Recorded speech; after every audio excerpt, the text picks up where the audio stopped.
Salut à toi, moi c'est encore Kimar. Cette fois-ci, je vais tenter d'expliquer pourquoi le squat est la base de la lutte.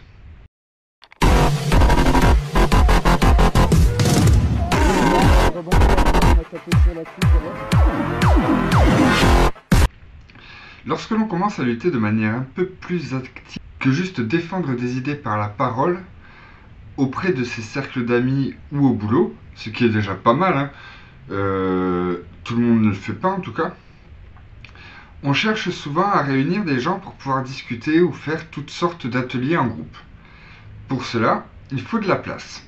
Il est toujours possible de le faire chez quelqu'un, mais cela entraîne plusieurs désagréments possibles, souvent pour l'hébergeur, mais parfois aussi pour les autres. En fait, l'idéal, selon moi, est que le lieu en question n'appartienne à personne et que personne n'en soit officiellement responsable. Sur les ZAD, c'est même le principe de base. Squatter et donner de la vie au lieu que l'on occupe. Y vivre pour pouvoir assurer une défense qui n'est pas obligée de se déplacer pour intervenir. Donc vivre sur le lieu que tu dois défendre. Et plus il y aura d'activités sur ces lieux, plus il y a de chances qu'il y ait beaucoup de gens pour défendre lorsque les expulsions arriveront. C'est un point que tout squat, s'il perdure suffisamment longtemps, atteindra.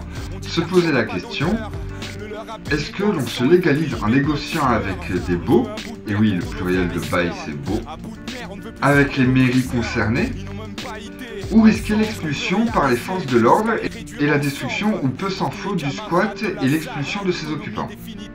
Ceux qui font le choix de la légalisation pourront continuer à vivre sur place, ou en tout cas maintenir leurs activités, à la condition qu'ils acceptent certaines choses qui avec le temps risquent de s'accumuler. Je pense d'ailleurs à un lieu sur Toulouse que j'apprécie beaucoup, mais qui avait dû accepter que tout leur jardin soit bétonné. Est-ce que l'on peut réellement parler d'occupation dans ce cas-là? Je ne pense pas. On peut encore proposer des alternatives aux activités plus connues et acceptées par la norme. A l'opposé, le choix de rester dans l'illégalité permet de continuer à faire ce que l'on veut, mais condamne à court ou moyen terme l'existence même du lieu de vie squatté.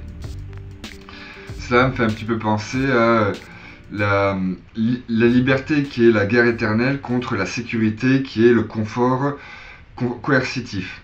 Et oui, les forces de l'ordre vont peut-être mettre quelques temps pour arriver et vous déloger, mais vous pouvez être sûr qu'elles vont finir par venir.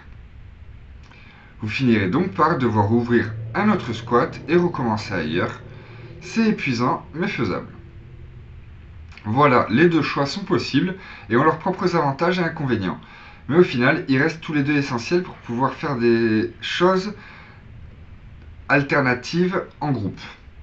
En conclusion, ben oui, il faut toujours du terrain, il faut toujours tenir un terrain, il faut toujours pour pouvoir faire des choses en fait. C'est la base de la lutte pour moi. En espérant que vous me lâchiez un petit like, je vous invite à venir vous abonner sur ma chaîne YouTube Lumière sur un cagoulé pour pouvoir suivre la prochaine fois où je mettrai en lumière un cagoulé. Allez, ciao, bye bye.